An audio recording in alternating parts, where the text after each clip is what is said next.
خواہ وہ طاہر القادری ہوں یا عمران خان صاحب، دونوں میں سے جو پیچھے ہٹ جائے اس کو چھوڑ دینا، رکاوٹوں کو ٹھوکر سے اڑاتے ہوئے آؤ۔ پاکستان عوامی تحریک انقلاب کا نعرہ تو مدت سے الاپ رہی تھی، مگر کسی کے وہم و گمان میں بھی نہ تھا کہ اس انقلاب کی حقیقی جدوجہد خون سے رنگی ہوگی۔ تحریک کی سیاسی سرگرمیوں کے لیے سانحہ ماڈل ٹاؤن جلتی پر تیل ثابت ہوا جب لاہور پولیس اور عوامی تحریک کے کارکن تجاوزات ہٹانے کے معاملے پر دست و گریباں ہو گئے اور فائرنگ کے نتیجے میں 14 کارکنوں کی موت نے ڈاکٹر طاہر القادری کو بھی کینیڈا چھوڑنے پر مجبور کر دیا۔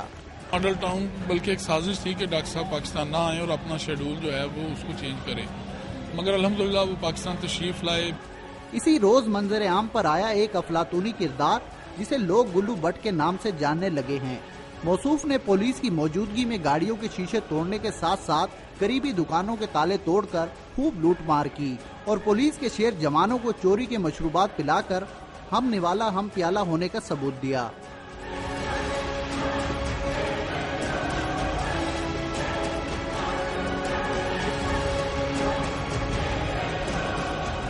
عوامی تحریک و سانحہ ماڈل ٹاؤن کا ایک فائدہ یہ بھی ہوا کہ اسے کئی سیاسی و مذہبی جماعتوں کی ہمدردی مل گئی۔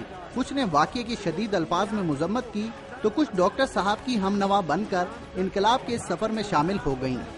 اس کا مقابلہ نہ کیا جاتا تو پھر میاں صاحب ایک چیز میں کامیاب ہو گئے تھے کہ چاہے وہ اس ملک میں ون پارٹی بنا لیتے، ون پارٹی سسٹم انٹروڈیوس کرتے اور یا بادشاہ کی طرف سوچنے لگ گئے۔ جب 17 جون کا حادثہ پیش آیا، مجلس وعد الرحمین حمایت مظلومیت کی بنیاد پر ان کے پاس گئی، ان کی حمایت کی، اپنے شرعی وظیفے کی ادائیگی کے لیے، پاکستان کے استحکام کے لیے اور دہشت گردی کے خلاف۔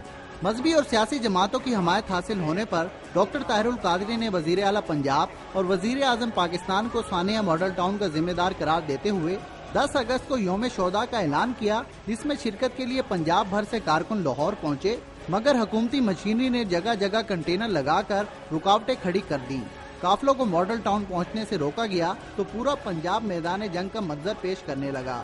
اس تصادم میں 3 پولیس اہلکار اور 6 کارکن زندگی کی بازی ہار گئے، جبکہ ہزاروں افراد کو گرفتار کر لیا گیا۔ اپنی نوعیت کی یہ واقعہ اپنی نوعیت کا پہلا ہے پاکستان کہ ایک جماعت اتنا بڑا نقصان، اپنا جانی نقصان کروا کے، جسمانی نقصان کرا کے، اس کے باوجود اس کے حوصلے بلند ہی نہیں بلکہ پہلے سے بھی بہت بلند ہو گئے۔ تو اس کوالٹی کے جو پولیٹیکل ورکر ہیں وہ پاکستان میں آج تک میں نے اپنی زندگی میں نہیں دیکھے۔ 10 اگست کو ڈاکٹر طاہر القادری نے انقلاب مارچ کا اعلان کیا، مگر انتظامیہ نے شہر کے داخلی راستوں سمیت ماڈل ٹاؤن کو کنٹینرز اور خاردار تارے لگا کر سیل کر دیا۔ پولیس کی بھاری نفری کی مدد سے عوامی تحریک پر مارچ نہ کرنے کے لیے دباؤ ڈالا گیا، مگر 14 اگست کو ڈاکٹر طاہر القادری کی سربراہی میں لانگ مارچ اسلام آباد کے لیے نکل پڑا۔ حکومت نے بھی لچک کا مظاہرہ کیا اور مزید کسی تصادم سے بچنے کے لیے تمام رکاوٹیں ہٹا دیں۔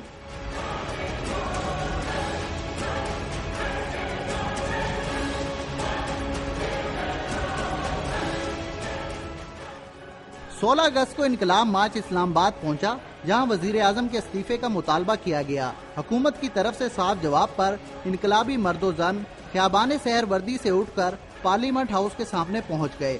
30 اگست کی رات عوامی تحریک کو وزیر اعظم ہاؤس جانے کی کوشش میں مزید 5 جانوں کا نقصان اٹھانا پڑا اور پی ٹی وی پر حملے کے باعث کڑی تنقید کا سامنا کرنا پڑا۔ اس مارکے میں آنسو گیس اور ربڑ کی گولیوں کا آزادانہ استعمال نے مظاہرین کے اعصاب کا کڑا امتحان لیا۔ ہم ایک سیاسی جماعت بن کے ابھر رہے ہیں اور بہت جلد انہی شہیدوں کا خون جو ہے وہ رنگ لائے گا اور ہم اپنی منزل کو پالیں گے۔ جب تک ہم اپنے کوز کو اچیو نہیں کر لیتے، یہ مشکلات، حکومت کے ہوچے ہتھ کنڈے، موسم کی شدتیں ہمارے راستے کی کبھی رکاوٹ نہ پہلے بنی ہے نہ آگے بنیں گی۔ ملکی تاریخ کے طویل ترین دھرنوں کے باوجود عوامی تحریک وزیر اعظم کے استعفے کا ہدف حاصل کرنے میں کامیاب نہ ہوئی۔ مختلف شہروں میں احتجاجی جلوسوں کا فیصلہ کیا گیا۔